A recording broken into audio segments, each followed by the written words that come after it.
The Case of the Genie Clive Sinclair and the Calculator That May or May Not Have Been Helpful to Some Pupils' Maths Exam by Stuart Richards. Months of waiting had passed at the blink of an eye, waiting outside on the freezing cold tarmac for an exam that would decide their fate. One slip-up could prove costly for any of the candidates, a mistake that could stay with them forever until they are buried in a hole people have recently defecated in.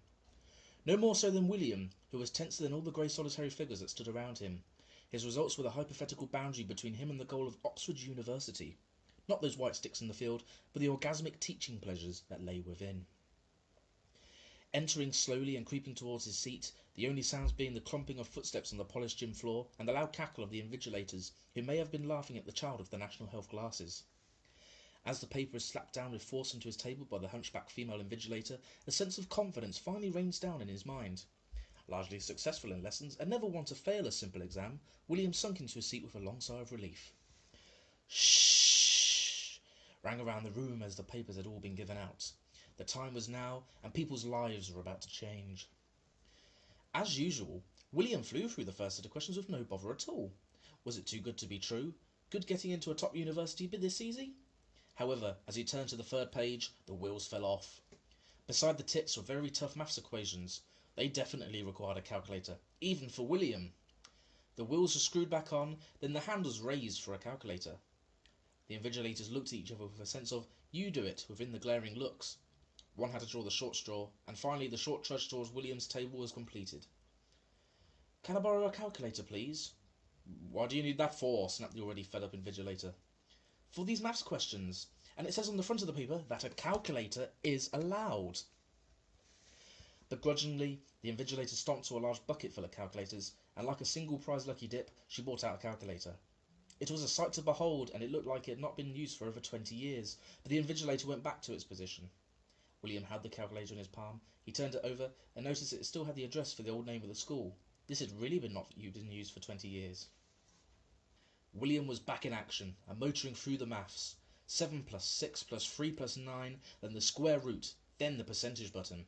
Each press was used to its full potential, but these hypothetical wheels were about to fall again. As the equals button was pressed, the calculator failed spectacularly in a cloud of smoke. No matter, he could just ask for a new one. Raising his hand slowly, the borrowed calculator hook being prepped to dribble like diarrhea out of his mouth again, the same invigilator minced towards his table. "Can I get a new calculator? This one has just imploded," William innocently put. "No, I'm afraid not. New exam policy. Only one calculator per candidate." The stern invigilator spoke with no empathy whatsoever. William fell from cloud 9 right into a much lesser number, possibly even one with a decimal point in him. He was distraught.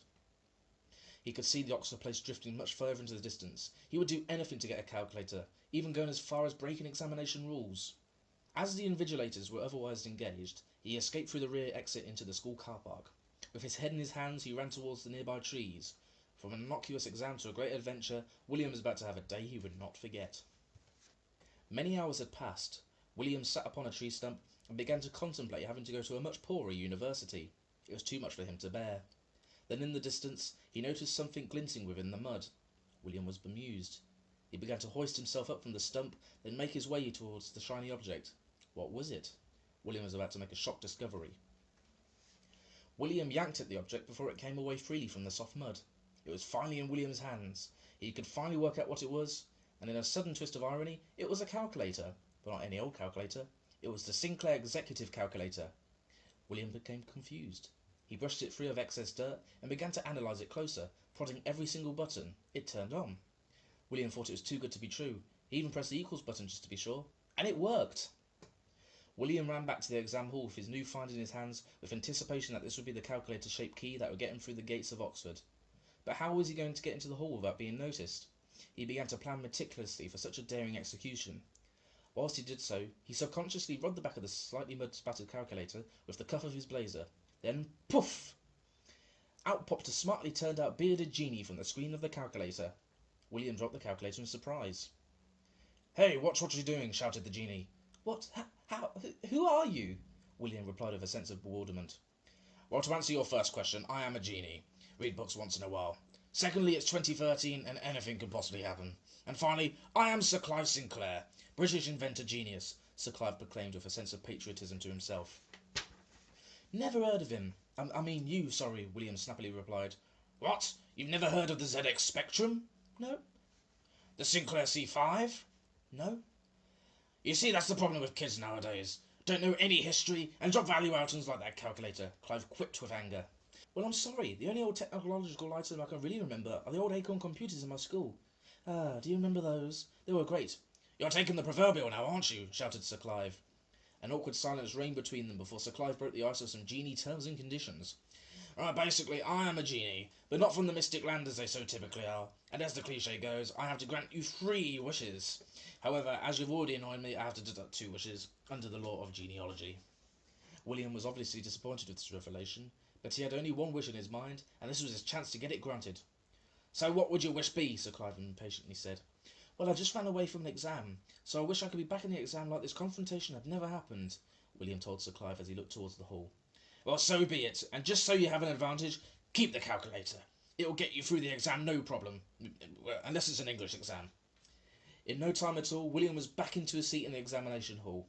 He got himself comfortable and pulled out the calculator from his pocket. 7 plus 5 plus 4 plus 7. He then pressed the equals button. 46. That cannot be right. William turned the calculator in his hand and noticed some small writing on the casing. I lied. These calculators were utter rubbish, as you have probably just found out, so I decided to use the last 2 undeserved wishes to make you feel a lot better. William began to look around for any clues as to what it may be, but in the distance, outside the boundaries of the hall walls, some dull thudding could be heard. It got closer and closer until the thudding became recognisable, when all of a sudden a convertible sports car crashed through the wall of the building, pushing each desk near to the wall further away from where they were. Those children in those seats were not too happy to be pushed around. A tall man in a suit with a beard jumped out and walked towards William's desk. He bent down towards him and whispered in his ear. "Number 1, you've just passed this exam and are now going to Oxford." "Sir Clive?" William replied. "I am. Number 2 will be a surprise, and to be honest with you, I have no idea what I've just done and talked about. Terribly sorry, everyone." William jumped into the air in delight and shouted a loud term usually used in celebration. He then proceeded to run out the hall back home. He arrived back home 5 hours later and managed to sneak into the living room. "Mum, Dad, great news! I'm going to Oxford!" William deleted in delight. "It's no Madrid, lad, but if it makes you happy, good for you," William's dad jokingly wittered without even looking over his newspaper. William turned out of the room in a slight huff over the poor response and began to make his way to his bedroom. As he arrived, he found a note taped at the door with "To William" written in posh handwriting on the front. William pulled it down and started to read.